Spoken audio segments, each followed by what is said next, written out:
नमस्कार दर्शकों, साधना रहस्य चैनल में आपका स्वागत है।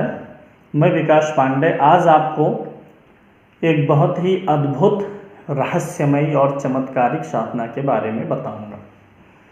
यह साधना है पुरुष वर्ग की, यक्ष महाराज की, जिनका नाम है भीम। जैसे आप यक्षिणियों की साधना करते हैं, ढेर सारी यक्षिणियाँ हैं और बड़ी लोकप्रिय है यक्षिणी साधना, उसी में पुरुष वर्ग की साधना यक्ष की होती है। यक्ष शिव के गढ़ होते हैं और ये आपका काम करने में बड़े ही तत्पर होते हैं।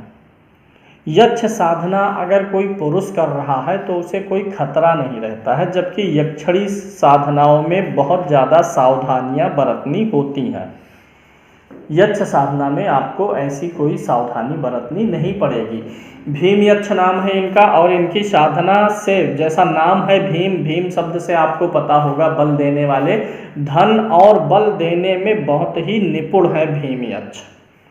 भीम यक्ष की साधना आप कर सकते हैं और ऐसा आपको अनुभव होगा कि संसार का सबसे अच्छा मित्र आपको मिल गया अगर आपकी यह साधना संपन्न हो गई।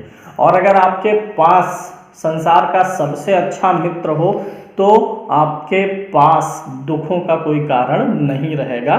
भीम यक्ष एक बेस्ट फ्रेंड की तरह व्यवहार करता है और यह अनुभूत है, मैंने स्वयं भी किया है, यह अनुभूत है कि इस साधना को करने के बाद आपके बल में, बल मतलब ऐसा नहीं है कि आप किसी को उठा के पटक देंगे, बल मतलब यह है कि आप बोलेंगे तो आपके शत्रु चुप होकर के सिर्फ सुनेंगे, शत्रुओं का तेज आपके सामने निस्तेज हो जाएगा और जो भी काम आप करते होंगे उसी काम में ग्राहकों की संख्या बहुत बढ़ जाएगी और पैसे का आगमन 10 गुना बढ़ जाएगा।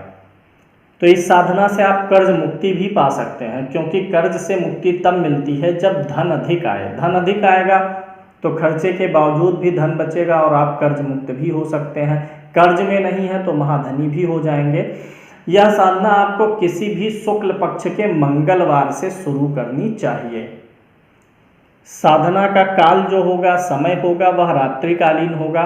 रात्रि को 10 बजे से यह साधना आपको शुरू करनी चाहिए। पहले मुहूर्त का विचार कर लीजिए, शुक्ल पक्ष का कोई मंगलवार, समय रात्रि के 10 बजे से। कैसे करनी है साधना? इसमें जो दिशा होगी, उत्तर दिशा की तरफ मुंह करके बैठना होगा आपको। लाल रंग का वस्त्र होगा और लाल रंग का आपका आसन होगा। रुद्राक्ष की माला का प्रयोग कर सकते हैं या लाल मूंगे की माला का प्रयोग कर सकते हैं। इसमें दीपक भी जलाना होता है, एक चौमुखा दीपक जलता है, ऐसा दीपक जिसमें चारों बातियां जलें। इसमें कलश स्थापन अनिवार्य है, कलश की स्थापना करनी होती है। कलश जिसमें हम पानी भर देंगे और कलश के अंदर सुपारी वगैरह डाल देंगे, पंचपल्लव रखेंगे, उसके ऊपर एक पूर्ण पात्र रख के पानी वाला नारियल लाल कपड़े में लपेट के रखना है। पानी वाला नारियल इसमें आवश्यक है। तो ये सारी विधि आप कर लेंगे, चौमुखे दीपक की व्यवस्था कर लेंगे और वही जो कलश होगा आपका, वही यक्ष का स्वरूप होगा। इसमें किसी प्रकार के न्यास और विनियोग की जरूरत नहीं होती है। संकल्प लेना होता है, हर साधना में संकल्प लेकर के आप साधना शुरू कर सकते हैं। अगर यह साधना आप होली, दीपावली या ग्रहण काल में करें तो बहुत तेजी से प्रभाव, किसी भी साधना में होली, दीपावली और ग्रहण काल से साधना शुरू करने पर बहुत तेज रिजल्ट मिलता है। अब हालांकि आप अगर बिना ग्रहण के करते हैं तो आपकी साधना 21 दिन की होगी। तो 21 दिन की यह साधना आपको शुरू करनी है शुक्ल पक्ष के मंगलवार से और रात्रि काल में आप बैठ जाएंगे शुद्ध होकर के। इसमें जो अन्य सामग्रियां लगेंगी, आपको 5 प्रकार की मिठाई का भोग लगाना है। एक लाल रंग की मिठाई ले लीजिए, एक सफ़ेद रंग की मिठाई ले लीजिए। ऐसे बाजार में जितने कलरफुल मिठाई मिल जाए, 5 प्रकार की मिठाई ले लेनी चाहिए आपको। और इसमें 5 प्रकार के फलों का भी भोग लगेगा। हर दिन आपको 5 प्रकार की मिठाई और 5 प्रकार के फल का भोग लगाना है। भोग लगाने के लिए आप मिट्टी का पात्र ले सकते हैं या बाजार में आजकल पत्तल मिलते हैं, थर्माकोल वाला आता है पत्तल, उसे आप ले लीजिए। इसमें शराब का भी भोग आपको लगाना है और शराब का भोग हो गया, फल हो गई, मिठाई हो गई, पान का भोग लगाना है, पान भी बनवा करके रखिए। साधना शुरू करिए, 10 बजे बैठ जाइए, अपने ऊपर जल छिड़क लीजिए, पवित्र हो लीजिए, आचमन कर लीजिए और 3 बार प्राणायाम कर लीजिए। प्राणायाम करने से क्या होता है साधना के पहले कि साधना में देर तक बैठने की शक्ति प्राप्त होती है, मन इधर उधर भटकना बंद कर देता है। तो 3 बार या 5 बार, 11 बार, जितना अधिक बार प्राणायाम करके बैठेंगे मन उतना ही आपका स्थिर हो जाता है। क्योंकि यह सत्य है कि जब भी आप साधना करने बैठेंगे तो आपका मन बहुत बेचैन होगा, मन करेगा कि बंद कर दें, ये क्या कर रहे हैं, मन में ऐसी भावनाएं आएंगी, साधना बंद करने के प्रति प्रेरणा आएगी। तो प्राणायाम करने से यह शिकायत दूर हो जाएगी।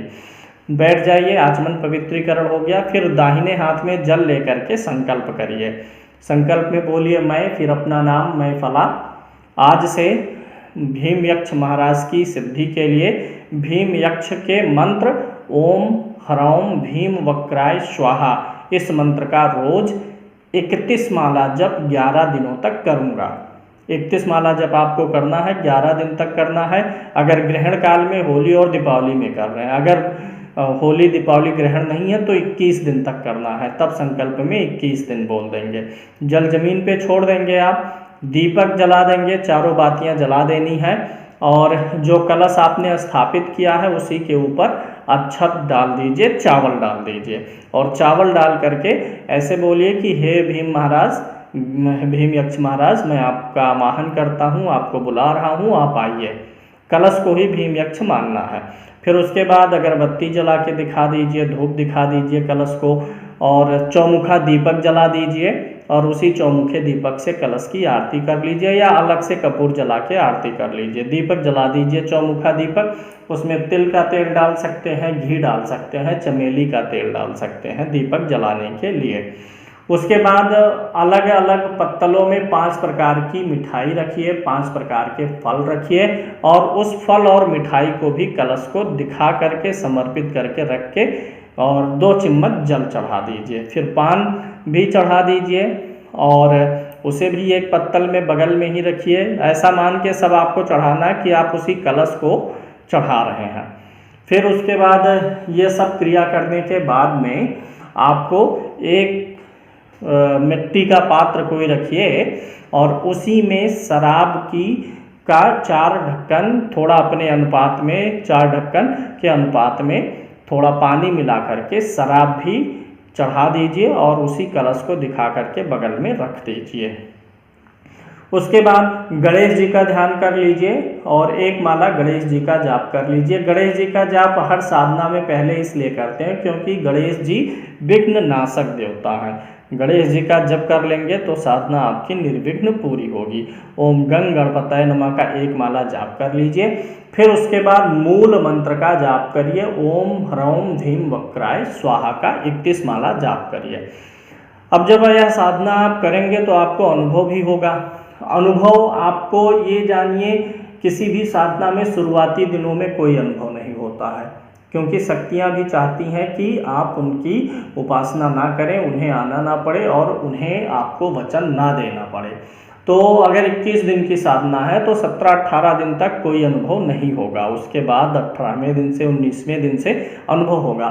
इस साधना में अनुभव क्या होता है, जो मेरा अपना अनुभव है और मेरे कई साधकों का अनुभव है कि आपके बगल कोई बैठेगा, आपको दिखाई नहीं देगा लेकिन आपको लगेगा कि कोई बैठा है जिसका शरीर आपसे टच हो रहा है। कमरे में आपको चमक नजर आएगी, जैसे बिजली आसमान में चमकती है वैसे समय समय पे आपको सेम चमक नजर आएगी।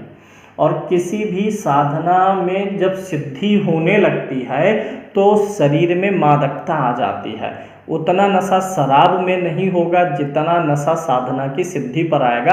आप एकदम से मस्त रहेंगे, आपको लगेगा कि आप इस संसार से कट के किसी और संसार से जुड़ रहे हैं। और यह जाहिर सी बात है, जब आपका मन इस संसार से हटेगा तभी एक परालौकिक संसार से जुड़ेगा और तब आपको दर्शन हो पाएंगे। ऐसा नहीं है कि इस संसार की माया में फंसे हुए आप भीम यक्ष का दर्शन करेंगे, क्योंकि उस दर्शन को करने के लिए आपका मन यक्ष लोक में पहुंचना चाहिए।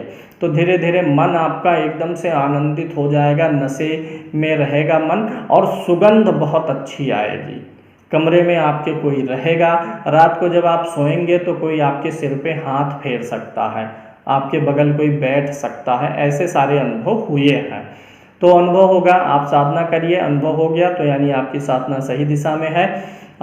फिर साधना करते हुए साधना के अंत में यक्ष आपके सामने भी आ सकता है, या फिर सामने नहीं भी आएगा तो स्वप्न के माध्यम से आपको दर्शन दे देगा, और जिस कामना से आपने सिद्धि की हुई है यानी धन और बल आपका खूब बढ़ाएगा। आप जो भी, अगर आप जूता सिलने का काम करते हैं तो जूते का पूरा शोरूम का मालिक आपको बना देगा धीरे धीरे। सब कुछ ऑल ऑफ सडन नहीं होगा, एक दिन में नहीं होगा, लेकिन ये साधना के साल 6 महीने के भीतर व्यक्ति का जीवन यू टर्न ले लेता है, पूरा का पूरा बदल जाता है, और व्यक्ति बहुत ही आनंदित जीवन जीता है। जैसे हाथी जाती है तो सैकड़ों कुत्ते भौंकते हैं ना, ऐसे आप हाथी की तरह हो जाएंगे। समाज आपका विरोध करना छोड़ देगा, तो आपके ऊपर किसी भी प्रकार से कोई घात आघात नहीं कर पाएगा, भीम महाराज आपको बचाएंगे। तो यह साधना आपको करनी है। साधना खत्म होने पर हवन करना है। साधना संपन्न होते होते यक्ष सामने प्रत्यक्ष रूप से भी आ सकता है और स्वप्न में भी दर्शन दे सकते हैं। मतलब अलग अलग व्यक्तियों का अलग अलग अनुभव होता है, सबके साथ में सेम अनुभव नहीं होगा। जितने लोग साधना करेंगे सबके लिए अलग अलग होगा। जैसे हर दवा व्यक्ति के ऊपर समान प्रभाव नहीं दिखाती है, किसी के लिए कुछ साइड इफेक्ट देती है, किसी को कुछ साइड इफेक्ट देती है। एक ही कहानी को 5 लोग सुनाएंगे तो थोड़ा अंतर होगा। वैसे जानिए, एक ही साधना को कई लोग करेंगे तो थोड़ा अलग अलग अनुभव होगा, लेकिन रिजल्ट वही रहेगा। सबके धन में, बल में, यश में, कीर्ति में वृद्धि होती है। हवन कर देना है, हवन में शराब का भी भोग देना होता है, शराब से भी आहुति करनी होती है। तो हवन के बाद आपकी यह साधना पूरी हो जाती है। सिद्धि के बाद में आपको रोज इसके माला मंत्र जाप की आवश्यकता नहीं पड़ेगी, सिर्फ हवन के बाद में साधना आपकी कंप्लीट हो जाएगी। इस साधना को करने के लिए जो रक्षा घेरा बनता है वो आपको गुरु दीक्षा से मिलता है। जब आप दीक्षा ले लेते हैं तो आपको वही गुरु रक्षा करते हैं। तो दीक्षा लेने के लिए आप संपर्क कर सकते हैं। चलिए, आज के लिए इतना ही। नमस्कार, जय महाकाल।